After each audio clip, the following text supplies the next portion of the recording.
This is going to be a quick little update here at Smallwood Dam before work begins starting back up here. As many of you know, work has been stopped on these dams as there was ongoing litigation in the court system from the Huron Cove Association. That litigation has now been completed. I believe that they can no longer appeal anymore, so the assessment is finalized. And I will go over the completion dates for these dams later on in the video. But that being said, with the assessments being finalized, that means that financing can be completed for these dams. So we're taking a quick look here at Smallwood Dam from the drone's point of view, probably only about 20 feet above the water. You can see how they left the condition of this dam before they stopped. There's stop logs in this bay here. Looks like they removed a couple sheet piles so that they were able to pass flows through that low-level outlet if need be. And then this far gate over here on this side of the spillway is completely open, allowing pretty much the run of the river to flow through it. We got riprap all down the side of the sheet pile. They still have these openings in the cement structure through the sheet pile. You can see there for those large HDPE bypass tubes if they need to reinstall those to pass flows. And then all the way over here on the left hand side of the screen, you'll start to see the emergency spillway enter. I did pan around real quick just so you guys could get a quick view of the lake bed, how tall these trees are out here. I guess that one in the middle of the screen there is probably about 30 feet tall already. Looks like it's maybe a poplar or a willow. So these trees are definitely getting up there in height. Something will need to be done with these before the lakes are refilled. I'm sure there will be a bunch of volunteer opportunities going out there and cutting them down.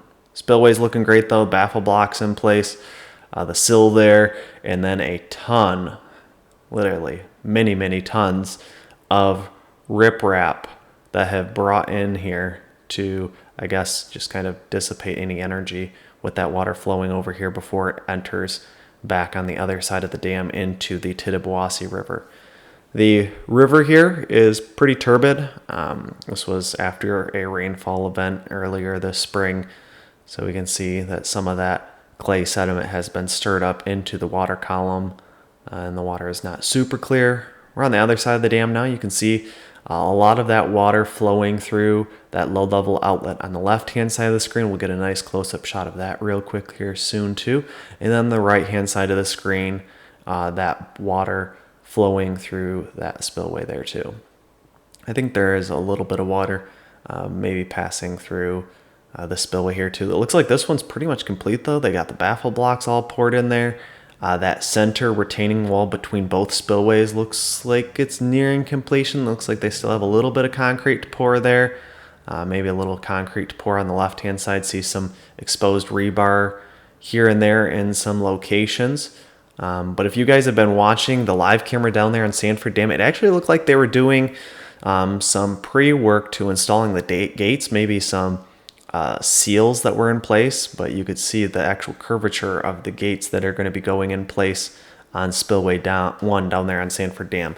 As always, make sure you're checking out the live cameras. There's live cameras on all these dams, and you can see the work starting up, job sites, trailers starting to show back up on these sites in preparation for work to start here really soon.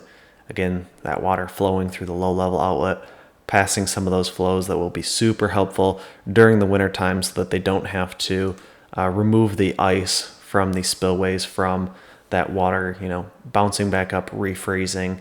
They used to have the fire department come out with a hose and spray that down in the middle of the winter to kind of de-thaw and de-ice some of the spillways a little bit. We'll come over here, check out the river portion a little bit. You can see a lot of this work being complete over here. And as I was saying, the substantial completion dates for these dams are as follows. So Sanford Dam should be complete in spring of 2026, as well as this dam, Smallwood Dam, in spring of 2026. And then Secord Dam, the northernmost dam, should be completed in summer of 2026. And then Edenville Dam following that in fall of 2027. So those are the times that these dams should be completed. I love this shot of the river. If you pay attention over on the left-hand side, you'll actually see couple ducks that take off flying and then they come back and just re-land up here in the river. leave your comment in the description down below. You think these are wood ducks or mallard ducks? Love that shot though. And then I turn back around, we'll fly back up to this side of the dam. You can see the emergency spillway over on the right hand side. We're again probably only 10 or 20 feet in altitude right above the water. We'll fly back this direction and give another shot of this backside of the emergency spillway. I know quite a few of the lake residents are kind of happy that the litigation has ended. Financing can begin, and the final phases of these dams being reconstructed can now commence.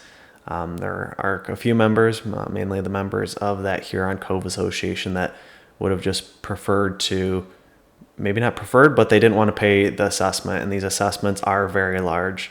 There is some work in the government right now, though, for people on fixed incomes like seniors to pass a bill so that they don't need to pay these assessments right now. They can defer them to later in life, maybe if they sell to a different seller later on in their history. We'll start dropping in altitude now, though. That was all the way up at 400 feet in altitude, getting a nice bird's eye view here of Smallwood Dam. People always ask a lot of times how they're able to support. I do this as a hobby. I don't make money off of it. If you want to support me, there's links in the description down below. You can always donate through PayPal. You can leave super chat messages on any of the live streams. That money comes back to me. You can donate through a program called Ko-fi, K-O-F-I, and that's kind of an area that you can just send me money for a drink or contribute to some gas money. Probably the best one is PayPal. They don't really take any fees at all. The other, as well as Ko-fi, they don't take any fees. YouTube does take a small portion, but just a quick sight here of the empty job site with all the trailers being pulled out. The live camera is actually over there by that shipping container on the left-hand side. Be nice to get that one moved to a little bit better location, a little bit closer to the dam. We'll work on that maybe. But yeah, this is all that's left here. You can see a little bit of that stainless covers that will go to protect the spillways from ice. These are already installed down there on the Sanford Dam. Those are up here in the top right corner. As always, make sure you leave a like on this video. Make sure to subscribe to the channel and leave any questions and comments you have down below. Thanks for watching, and make sure you hit the thumbs up button if you enjoyed this video. Also, make sure you subscribe so you don't miss the next videos I will be posting, and leave your questions, comments, and suggestions below. As always, I just want to give a massive thanks to the people who support me on Patreon. Never underestimate the value of your contribution to keeping this channel going. Thank you.